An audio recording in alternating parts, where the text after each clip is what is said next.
Ay, breaking news! Naku po, kumilos na po ang BIR at inaalam na po sa LTO ang mga sasakyan ng Diskaya, no?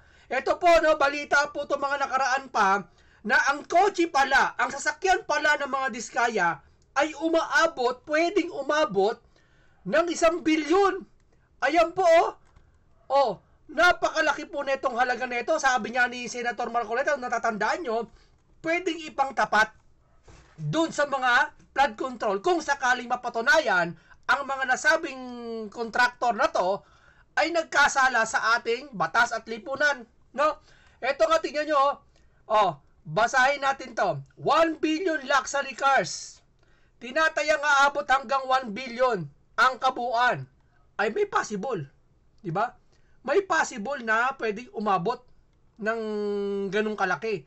Kasi batay sa ating pagre-research, nakuha natin dito kay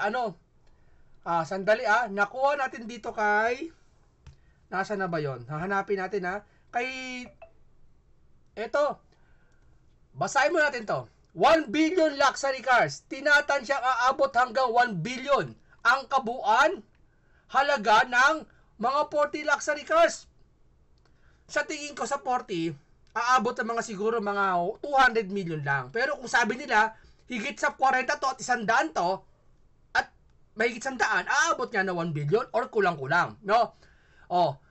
Sa pamilya Diskaya, dating kandidato sa pagka-alkalde ng Pasig City ayon sa Bureau of Customs.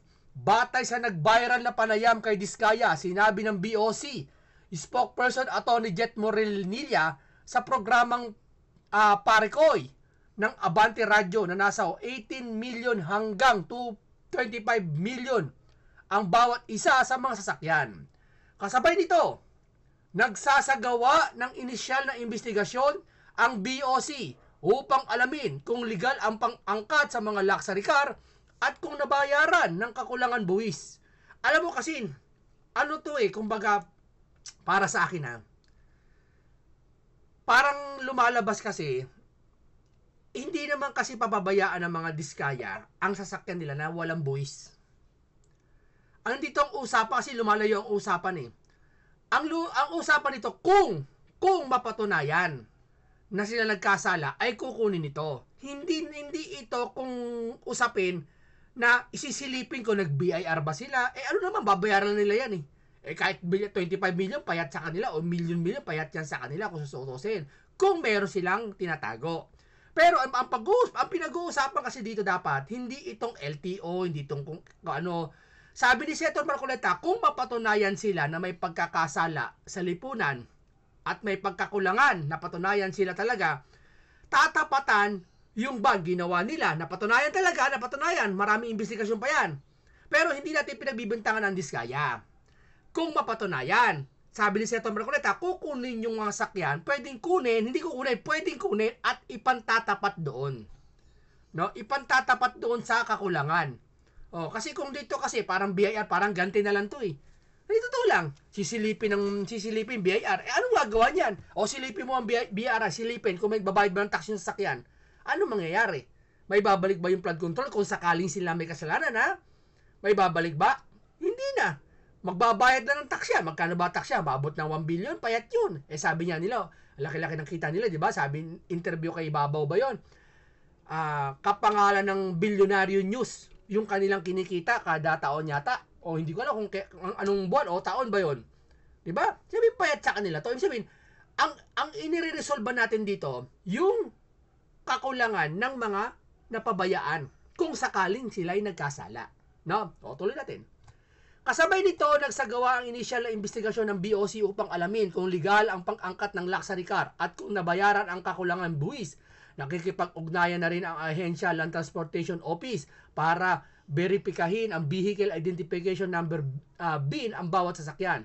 Layunin ng BOC na matukoy kung dumadaan sa tamang proseso ang pagbili ng mga papasok ng mga kotse o kung may illegal transaction na naganap. Labas na to sa issue. Kung yung sasakyan, yung issue illegal pagpasok, walang kinalaman ito sa flood control. Hindi ko ba? Dapat sa bagay kasi gampanin niyo yan. Ano niyo yan? Trabaho niyo yan. No? Pero ang mag-iimbestiga naman kasi talaga si Senator Marcoleta, aabangan natin sa Lunes, no? Pag-uusapan din natin yan, huwag kayong mag-alam. Pero, habang papalapit po ng papalapit, ito po, sabi na po ako sa inyo, habang papalapit po ng papalapit ang pagtalakay sa flood control, hindi ako babanggit ng pangalan, hindi ako babanggit na kung sino. Pero, ayaan ko si Senator Marcoleta magbanggit kasi marami na akong, source na nakuha, na legit, pero hindi ko muna mababanggit. Hayaan ko po si Senator Marcoleta. Pero bibigyan ko kayo ng tip. Habang papalapit po ng papalapit ang hearing sa Lunes, at nangyari na nga nakaraan pa, padami ng padami po ang humahadlang. At binabakbakan po ang mga yung mga lumalaban sa flood control. Halimbawa, against flood control ka, lalabanan kanila. May isang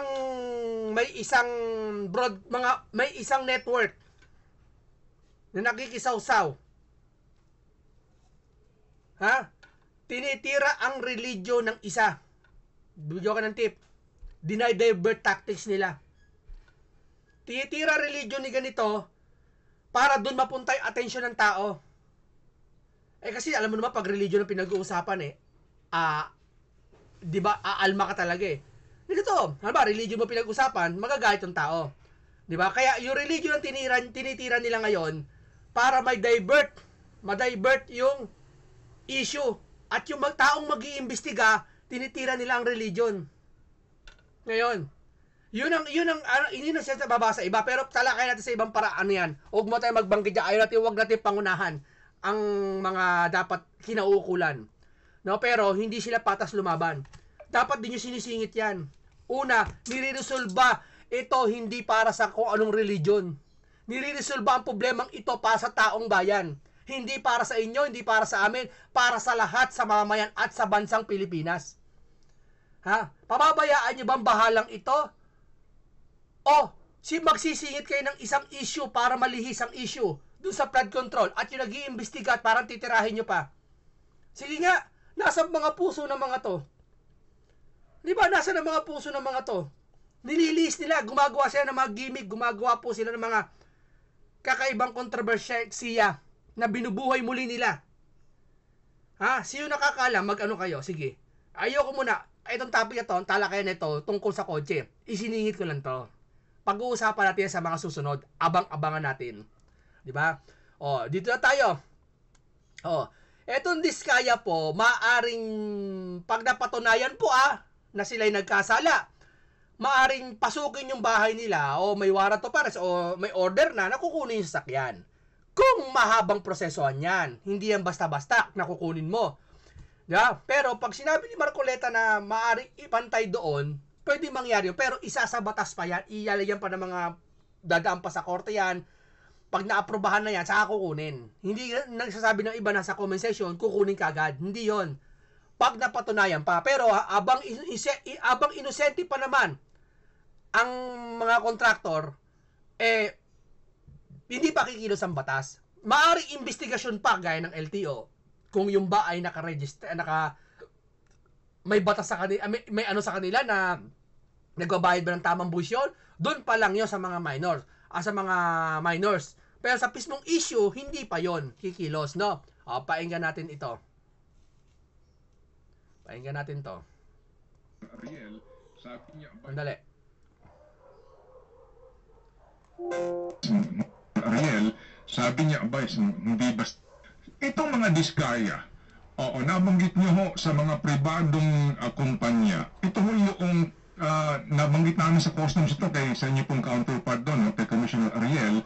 Sabi niya, hindi basta-basta yan. Kukuha muna kami ng warrant, no? Para mapasok yung kanilang private property. Warrant muna yan, no? Muna, kung halimbawa, ang pagiging warrant, nagkasala sa lipunan, ikaw naming sabotage. Alam mo yung mga ganun, sari-sari. Wala pa naman Kasi hindi naman bodega ng, importer yan. Pero malamang, kukuha dito siguro MBA or police. I-raid sila. Papasukin, ba? Imagine, senaryo. Pagpasok sila, may warrant of arrest papakita. Tapos, halimbawa lang senaryo lang. Napatunayan talaga na tumanggap sila ng malaking pera o kasabuatan. Sa talino ni Marcoleta, babayaan natin magawa ng paraan. Yung mga ganon. Pag nakita lahat-lahat, alam ba, andyan lahat, overall, lahat ng papel, andyan just, saka na kukunin ng mga polisyon. Diba? Maaring persahan, maaring pakiusapan. Kapag ganyan na meron kong sinasabi na 40 at ang karamihan doon ay napakamamahaling sasakyan, sa BIR po, paano ang inyong diskarte doon? Paano ang inyong galaw po doon? Ano? Ang ginagawa po natin, actually, nagawa na po natin, sumulat na po tayo sa LTO para malaman kung ano-ano ba yung mga sasakyan na nakarehistro under sa kanilang mga pangalan at para makita natin yung in totality kung ilan po ito. So, yan ang gagawin natin at yan ang sisimulan natin pagka idadagdag po natin yan at itototal natin bukod pa dun sa mga lupa na meron sila. So, ongoing na po, malapit na po tayo matapos sa kanilang pag-audit. So nasimulan na po ninyo itong formally humingi ng informasyon sa DOTR-LTO tungkol sa mga auto na ito. You're confirming that, ano po? Yes, opo. Opo. Naunamaan po namin, baka hindi kayo maaaring makapaglahad kayo ng pinakahuling balita dito, pero ano huling balita sa? Opo, kumamaratatin po ninyo. Opo. Yun nga, medyo kinukumpit na lang natin yan at tinitingnan natin kung anong pwedeng maging kahinatnan nito. Pero binibilisan po natin yan na in the next few days or weeks, malapit na po tayong may action na po tayong pwedeng gawin. Opo, kapag ba ganyan, Commissioner, meron bang preemptive action ang government agencies to prevent the supposed owner of this vehicle to dispose the property or to hide it?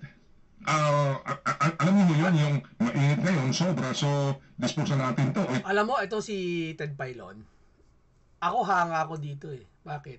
Minsan, mas magaling pa minsan ng broadcaster eh. Mas maraming alam eh. Oo, totoo lang. Kesa dun sa mga otoridad, hindi mo nila lahat Ito si Ted Pailon mas ano to eh. Kumbaga mas sila kasi sumasala eh. Kami mga vloggers, kami mga nagbabalita, at syempre bukod yung mga talagang legit na nagbabalita, sila Ted Pailon, sila ang salang-sala. Sila ang sumasala lahat ng problema ng bansa. Kasi sila nagbabalita. Lahat ng resource sa kanila napunta.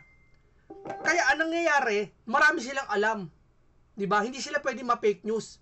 Bagaman although nagkakamali, pero hindi, alam nyo, kaya mas yung mga tanong neto, mas mabibigat eh. Yung mga broadcaster. Diba ito mo? Pag nagtanong yung mga broadcaster, minsan nauutal yung mga otoridad. Diba? Kaysa magtanong yung mismong resource person, nakasagot nila. Kasi minsan yung mga scripted na, may mga nakasulat, di ba? Pagtatanong. Eto si mga broadcaster, hanga ka dito, dahil ito mga to, talagang galing sa puso yung tanong minsan ni Ted Pailon. Tago natin to. Kung may patunay, kasi wala po talagang ganyan, unless makatunayan na talagang tinatago na nila yung assets. Pero until makakita tayo ng indication na nagtatago sila ng assets or sila mismo nagtatago, ay wala po tayong preemptive na pwedeng magawa. Opo. Hindi ka pwedeng, kumbaga, makapag-file sa hukuman ng anumang pong ang tawag garnishment, kasi wala pa ho namang kaso talaga practically na isasampa sa pamilya, kumbaga. Opo, it's either una-una, final, meron na tayong assessment na naging final, kaya meron na tayong authority mag-garnish o maghabol ng mga ari-arian, or again, yun nga, may indication at may nakita tayong action na agad nila na indicating na nagtatago na sila or nagdi-dispose ng assets. So, pero kung wala naman, wala pa tayong pruwebang ganun, ay wala po tayong magagawa as of now. Ano ang danger po sa sino man pong individual na kumbaga tutulong sa disposal o kaya bibili ng sasakyan o property po na gustong i-dispose kasi nga nagkakaroon na ng audit sa kanila? Ano po ang... Alam mo, pinakamagandang gawin dyan, kung sakaling yan, hindi naman sa sa akin na suggestion ko lang kung makuha yung sasakyan o sa pag-audit, mapatunayang nagkasala, sa anumang paraan, isa lang na lang sa flood control. Hindi, totoo lang. Sana gobyerno ang kumuha tapos ibenta siguro sa yung kahalaga ng kabuuan, isa lang sa flood control. Kasi kung mahirap niyan, kung kukunin naman ng gobyerno yan, tapos kukurakutin naman ng ibang ahensya yung pera. Halimbawa, yung sabi niya dito, eto sabi dito sa post na to, 1 billion luxury cars. Tinatansyang aabot hanggang 1 billion. Ibig sabihin, maaring 900 billion, 700 million, pero pwede umabot na 1 billion. Kung 40 cars marami pa. Kung ito lahat malikom ng gobyerno, halimbawa lang, shortcut na tayo hindi natin pinagbibintangan ng diskaya. Kung sakali lang mapatunayan. Kung sakali ba, kukunin na. Senaryo, kukunin na. No? Pag nakuha na yan, siyempre marami pang abogado yan. Kukuha na abogado ang diskaya. Alam mo, marami pang laban na yan Maaari manalo ang diskaya, di ba? Pero ito, sa atin lang, dito sa atin lang, 1 billion luxury cars, malaking pera to kung 1 billion to. Pwede itong, sabi ni Marcoleta, pwede itong isa lang o itapal doon mismo. Halimbawa, 1 billion, ilang syudad to, ilang distrito to. Di ba? Tabi mo tagwa 100 million distrito. Maraming hindi maapektuhan ng baha ngayon pag naayos yun, 1 billion. Kung mapatunayan na maibenta to, huwag sana kukunin ito ng gobyerno, LTO, anuman, itatapal sa iba. Kasi mangyayari, kukurakutin naman to sa maliliit na ehensya. Kasi may kurakot po nangyayari. Alam ba ganito sabihin ko sa inyo wala sa gobyerno Yung mga maliliit na kurakot, halimbawa sa opisina ng isang gobyerno, maliit lang, opisina, maliit lang. Karanasan ko to. Noon pa to. Ngayon, hindi na to siguro kasi nag-Duterte na, Marcos na, nililinis na ang gobyerno, ika nga. Ngayon, napatunayan ko to sa isang department. Bibili, kasi ako gumagawa ako ng budget po dati sa gobyerno. Wala namang problema yung budget paggawa. Bibili ngayon ng gamit. Ano ba, bibili. Wala akong tinutukoy kung anong city Bibili ng gamit. Yung gamit, halimbawa, computer, halaga ng computer is ang halaga ng computer is 80,000. Maganda-ganda na yun, 80,000 to 90,000. Maganda-ganda na yun. Halimbawa, bibili ng computer 10 computer, 80,000. Ilan yun? Hindi 800,000 yun. Tama? Tapos, pagdating sa budget, tataasan yun. Kasi may 10%. So, magiging 1 million plus yun. Di ba? Parang inflation yata yun Parang gano'n Tataasan, 1 million yun. Okay, walang kurakot. Hindi na. Pag bibili na ng gamit, eto na. Babudgetan, may pera, 1 million. Sa maliit na bagay lang to bibili ng computer, yung tig to 25,000 lang. Diba? Tapos, re-resibuhan ng 80.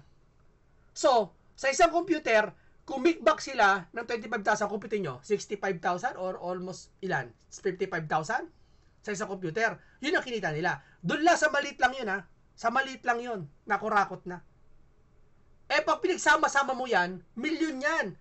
Kung lahat malinis ang trabaho sa gobyerno, mapamalit na opisina hanggang sa malaki, hanggang sa presidente, hanggang sa mga confidential pa, malinis lahat, walang maghihirap na Pilipino. Bakit kamo?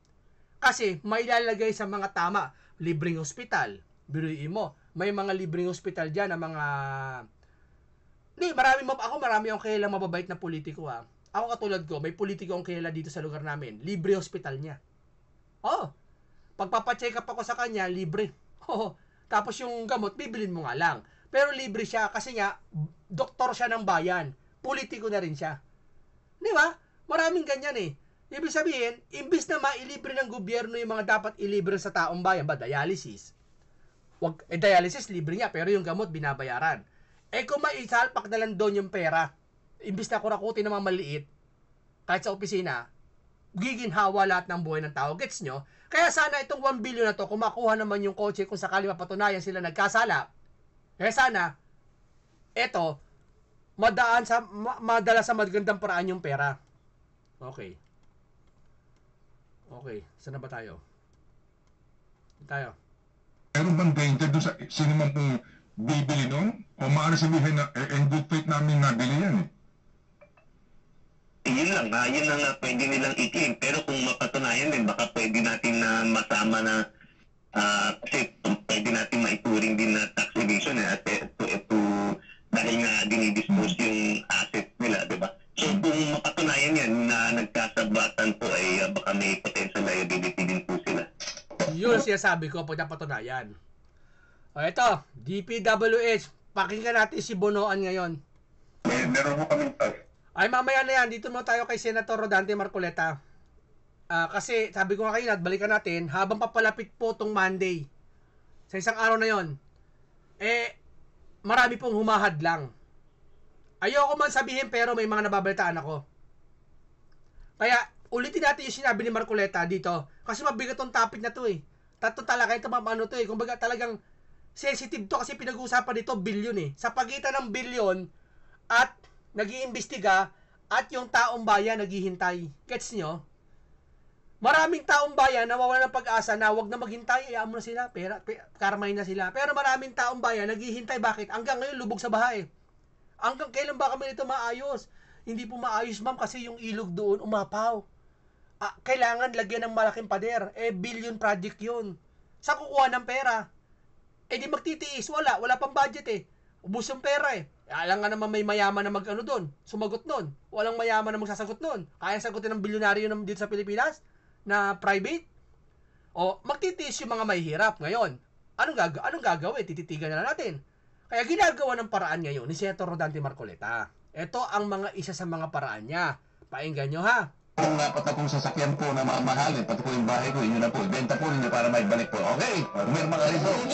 Mamahalin sa sakyan, gano'n. Kukunin ko lahat yung mayor pag-aari mo para itapat doon sa ginawa ninyo, pandililin sa tao. Nagbigay ng pasilip si Senador Marcoleta sa posibleng kapalaran ng mga kontraktor na mapapatunayan kasabwat sa mga anomalous flood control projects. Kaya kinakailangan maipakita natin, lalong-lalo na kung talagang may lalabas nila, na talagang meron na tayong listahan ng mga ghost projects, may admission na sila.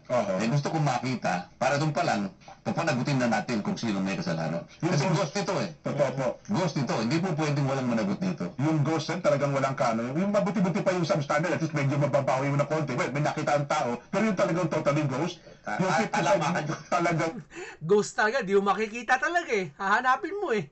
yun grabe sir, walang kapatawaran siguro yun. Kaya nga, kaya yun lang makakita tayo ng mga, palagay mo may 10 ghost projects tayo nakita. Palagay mo lang, ano? Doon pa lamang, ay meron na tayong may lalakad na mga bagay-bagay para sa ganun, ay yung nasayang na pera, magkaroon naman ng kapupuntahan kung naman. Unang-una, siyempre susulihin natin, sino-sino ba ang nasa likod ng ghost projects na yan? Kailangan, sino yung kontraktor, sino yung kasabwat ng mga opisyalis ng DPWH, at kung may kinalaman yung mga politiko sa likod yan, may pananagutan po sila. Kasi kinakailangan may mangyari na. Yan, opo, sen. At ang tanong pa na dyan, may chance ba kahit paano, sen, makabawi man lang ng pera sa mga yumaman dyan? Kung talagang ghost? Ito nga, halimbawa, napatunayan natin ghost. Pag wala na tayong debate tungkol dyan. Opo, yan, halimbawa, O ano ang kinakailangan dyan? Ibalik po ninyo yung pera sa bayan, di ba? Pwede mo magawin yan. Kasi Ibalik ang pera sa bayan. Kung halimbawa, kung ayaw mo mapatunayan, kung sino mang kontraktor na yun, no? Ayaw ibalik yung pera, doon sa kayamanan mo, sa mga liability mo kukunin. Pero kung halimbawa, may pera ka naman sa bangko na bilyon-bilyon, abunuhan mo, wala tapos ang usapan. Di ba? Tapos ang usapin. Di ba? Kunin na. May pera ka sa bangko. Halimbawa, ang pera mo sa bangko is 500 billion. 500 billion na, halimbawa. Ano ka ng gobyerno, pinagbibintangan ka para matapos na. Di maglabas ka ng 3 billion. Pakawalan mo, kasino lang yun na sa 500 billion. Kukurot ka lang dun. Para matapos na. Kung hindi, kukunin ng bahay mo. Pati kasakyan mo. Wala ko tinutukoy na kontraktor kung mapatunayan kung sino mang kontraktor yon. sus na namin, wala naman yung pera eh. Bakit? Wala ka namang pera para ibalik mo yun? Hindi ko naman sinasabi yung pera meron kang ibabalik mo yan. Ibabalik mo yan. Merong mga banding companies na nag-post ng performance band yan. Ayun, insurance. Di ba? Kung halimbawa yung COA, paano mo napirmahan niya na completed ang project? Ghost pala. Hindi ba mananagot? Di ba? Sino ba naman loko-lokong pipirma ka na wala ka namang bumili ka ng sakyan? Asa sa sakyan ko? Pipirma ka? Di-deliver sa'yo? Ito, sir, ma'am. Sir, deliver namin sakyan mo ito. Wag sa sakyan. Halimbawa, bumili ka ng kama. Diniliver sa bahay mo. Sir, may kama dito. Pirma mo, sir. Pirma ka, siyempre. May delivery. Asan ang kama? Sabi, nakita mo yung kama kasi pinirmahan mo. Pwede ba naman di-deliver mo yung kama sa'yo sa bahay mo? Na-order ka, bumili ka sa mall? Asan ang kama? Okay, pipirmahan mo. Okay, alis na kayo. Siyempre, yung kama dapat makita mo bago pirmahan. Sira ka, pag pumirma ka, na wala ka nakitang bagay doon sa pipirmahan mo. Okay, tanong. Yung COA, bakit pumirma na alam ghost project? Wala, hindi makita. Maliban na lang kung pinaniwala sila na may kaluluwa. Kaluluwa yan ha, hindi nyo na nakikita. Walang pinagkaiba doon sa painting. May nagpasika sa ibang bansa na painting. Invisible painting. Binid pa. Aba, may nakabili pa. Search nyo. Invisible painting. Binibenta sa halagang $1 million. Ha? Invisible painting. Ang maano nun, may nakabili. Di ba? Ang nakabili nun, hindi ko alam kung anong diferensya, kung ano. Bumili talaga. Invisible painting. O, parang ganito. Di ba? Naglolokohan tayo. O, buti na lang may Senator Rodante Marcoleta na matigil na yung kalokohan nyo. Sino man yung, kung sino man yung, hanggang saan na nga abutan sa mga auditor na yan. Opo. Kasi pumirma kayong lahat eh. Pinatunayan ninyo, sinertify ninyo unang-una, mayroong certification of completion. Yeah. Sino lahat ang opisyal ng DPWH ang pumirma niya na pinagluloko nyo ang taong bayan? Pinagluloko nyo eh. May kasangkot ka pa rin, pumirma ka pa dyan. Diba? Yan. Sino ang politiko na kasangkot dyan? Kailangan dito pa lang, kung halimbawa yung mga mapatunayan na nandyan at kasama ko sa DPWH, abay, kailangan nyo nang tanggalin. Ganito lang yan. DPWH, District Engineering, contractor, etc. pa. Marami pa yan eh. Kung lahat yung mapatunayan na tumanggap, halimbawa lang wala akong sasabing kayo tumanggap, kung mapatunayan lang na tumanggap, halimbawa isang senaryo, pati COA, halimbawa 1% sa COA, ganyan-ganyan. Kung mapatunayan, bago ikulong, ipasoli lahat ng pera. Kasi imposible naman napatunayan na kayo, tatanggin nyo pa, hindi kayo tumanggap. Imposible. Sabi ko nga doon sa simpleng deliver ng kama bakit ka pipirma kung wala kang bagay na nakitang nag-deliver sa'yo? Hindi, kahit sino naman magpa-deliver ka ng pagkain. Halimbawa, nagpa-deliver ka ng pizza. May pirmahan nangyari, may babayaran mo yung pizza. Pwede ba babayaran mo yon? Wala kang pizza matanggap? Sir, sige nga.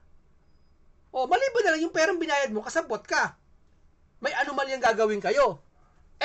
Hindi naman pizza pinag-usapan dito bayan. Buong pera ng taong bayan ang pinag-uusapan dito. Kaya hindi natin pwede itong baliwalain. Hinihingal ako. Di ba? Outright, tanggalin nyo na. Tanggalin. Dapat akong sasakyan po na. Tanggalin nyo na. Di ba? Ang hirap kasi dito sa ayaw tanggalin Si Torre tinanggal. Kagad. Nagkasala sa kukunting paraan. Sa kukunting dahilan. Etong mga to. Taong bayan inepektuhan. Si Torre lang apektuhan nun. Ito taong bayan.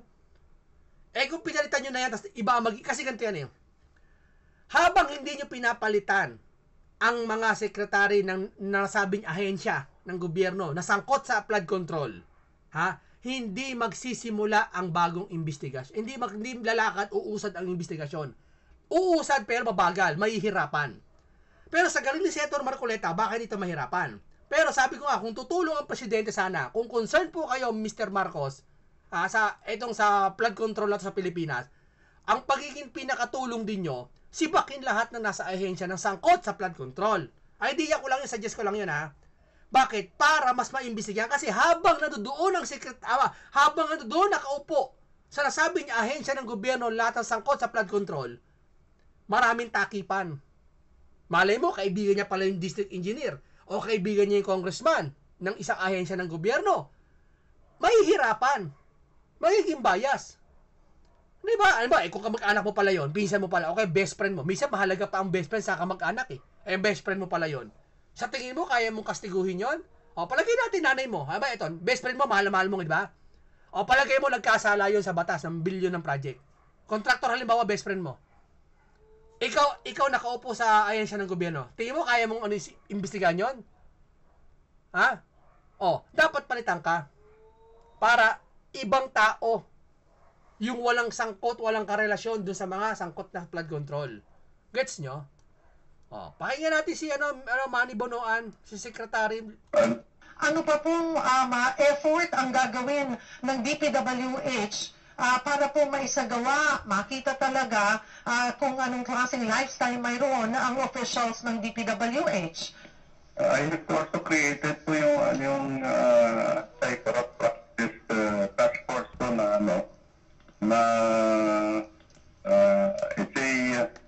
it's a task force that will go over yung mga lifestyle, initially yung mga mga opisyal dito sa DPWH po.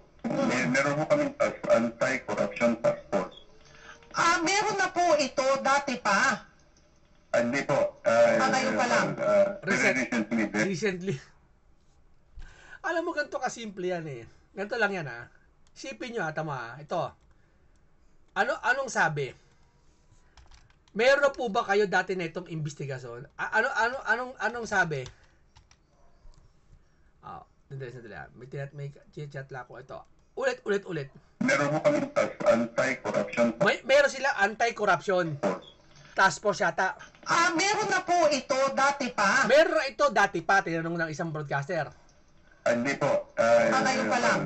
Very recently po. Okay po. Kamakailan lang. So, Kamakailan lang. Di ba pwedeng ngayon lang yan? Iba kasi yung kamakailan eh. Kamakailan na pwedeng wala pa si Marcoleta nun eh. Sige. Kung kamakailan, tanggapin natin kamakailan. Tanong, bakit ngayon kayo nag-iimbestiga, nagkaroon kayo ng task force? Dito to. Bakit? Ganun ba tayo katiwala sa mga tauhan ng yan para hindi mangurakot sa kontraktor? Tanong ko lang, ganun tayo katiwala? Sir, kahit sa bagay, sir, tiwala tayo sa tao. Kasi pinasok dyan. Pero sir, pag usapang pera ng iba, lalo pera ng taong bayan, hindi dapat tayo nang titiwala. Maski nga doon sa di ba sa isang drugstore, papasok ka. Yung empleyado ng drugstore, di ba kakap-kapan pa, kahit kaibigan niya na yung gwardiya. Gets nyo? Kaibigan ng drugstore yung gwardiya, pero paglabas yung kaibigan niya, kinakap-kapan niya pa rin. Hindi dahil sa walang tiwala. Dahil yun mismo ang patakaran.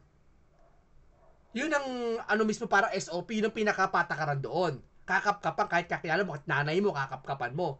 Diba? Ganun yun, kahit wala, kahit tiwala sa'yo. Kahit ganito rin dapat to. Dapat noon pa lang, ginawa ng ito ng mga investigasyon o naglagay ng mga investigation member dito o anumang party dito o anumang grupo, organisasyon na para mag-iimbestiga sa lahat ng proyektong gagawin sa Pilipinas. Diba? Kaso ngayon pa lang recently ito sabi. Diba? Sir, pinupuna lang yan sir ha. Okay lang ba? gumawa po ang DPWH, bumuo ng isang anti-corruption task force. Sino po, gaano po kalawak o ilan po ang miyembro nito at sino-sino po ang miyembro ng task force na mag-iimbestiga? Saan po galing?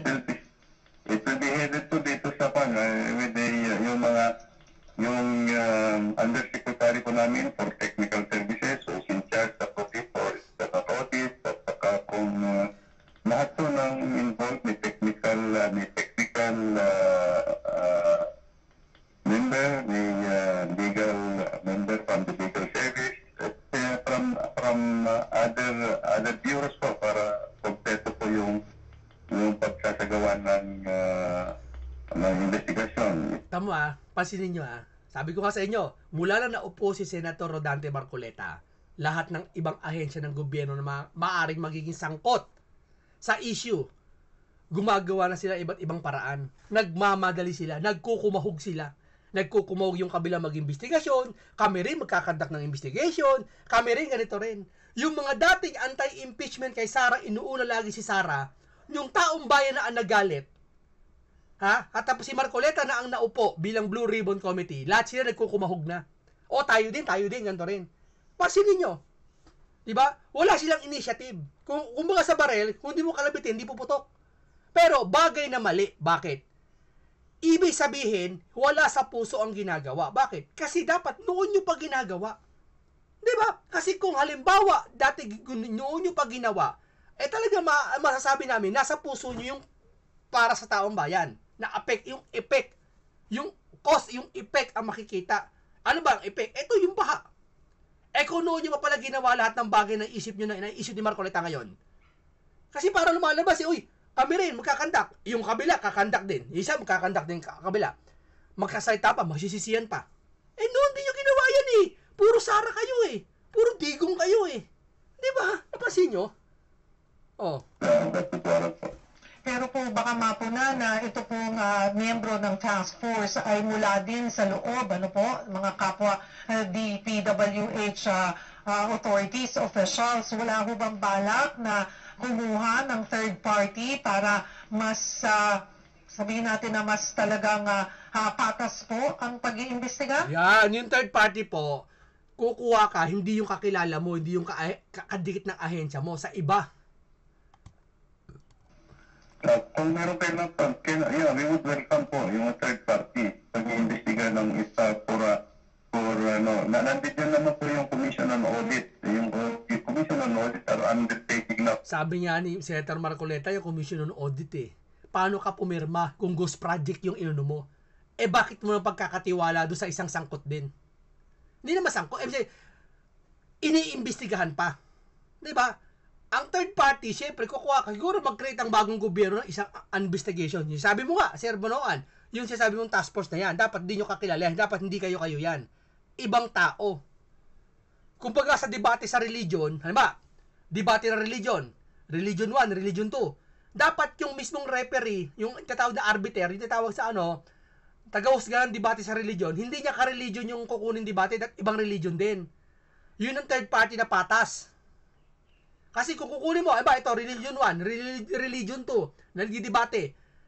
Kung yung judge niya, ka-religion niya, siyempre kakampihan siya. Di ba? Magtatakpan. Po yung mga investigations on especially yung mga areas where there are suspected fraudulent projects. Ganun. So, nandiyan na po yung Commission on Audit. They're now undertaking po yung investigations po nila. Investigation siya. Sir! Ba naman? Sir Marcos! Sir Marcos! Hindi naman sa galit kami kay Torre. No? Sinibak mo si Torre. Si Torre ho, pakinabang po sa ibang tao, matapang. Hindi ko pinatanggol si Torre Nakita ko lang yung katangian niya dun sa isang side niya. Sinibak nyo sa mababaw na dahilan. Pero yung mga tao na dapat sibakin, hindi nyo sinisibak. Sabi nyo po ay very recent itong pagbuo ng Anti-Corruption Task Force. Ito po ba nabuo kaugam in connection doon nga po sa mga nung nagsimula mailabas itong mga anomalya sa flood control projects? And plus, hindi lang po, sa ako nito, I think hindi lang sa flood control kasi ang panamin dito. But the entire kung ano naman ginagawa po ng DPWH po. Kailan po ito nabuo, Sec? Very recently lang po. So we just formed the task force. So it was after the SONA of the President? Yes po. Okay. After the SONA President nabuo. Ibig sabihin, wala pa si Marcoleta. Ibig sabihin, inunahan nila si Marcoleta. Wow. Ganun ba yon? Para naman mas malinis ng konti. Biro nyo after SONA. Kailan nyo after SONA? Yung naupo ba si Marcoleta, nagbuo kayo ng investigation task force na yan?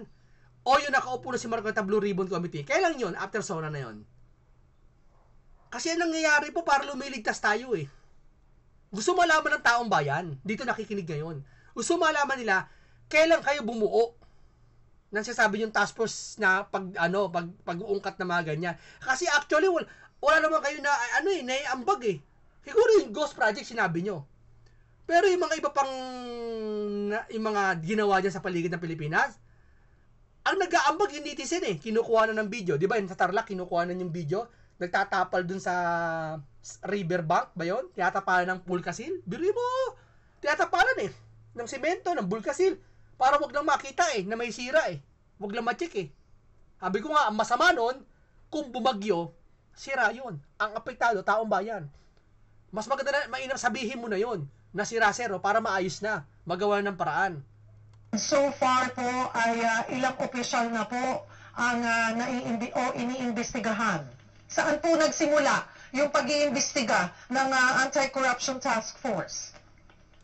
Ang una po dito kasi is Anti-Corruption Task Force will be based on the documents that will be submitted to them on the basis of yung pinadala ko namin na mga validation teams and audit teams doon sa mga suspected projects, suspect projects na nagpupuna rin